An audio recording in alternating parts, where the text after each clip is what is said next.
হেৰো শুন অসম দেশৰ সোণালী ইতিহাস তাহানি দিনৰ 600 বছৰীয়া আহোম ৰাজত্বৰ পাতনি মেলিছিল চুকাফাই। শুন হেৰো শুন অসম দেশৰ সোণালী ইতিহাস তাহানি দিনৰ 600 বছৰীয়া আহোম ৰাজত্বৰ পাতনি মেলিছিল চুকাফাই। চাওলুং চুকাফা, চাওলুং চুকাফা।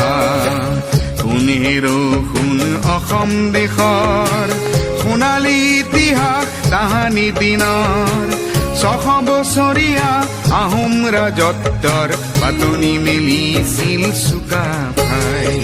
চাওলুং চুকাফা, চাওলুং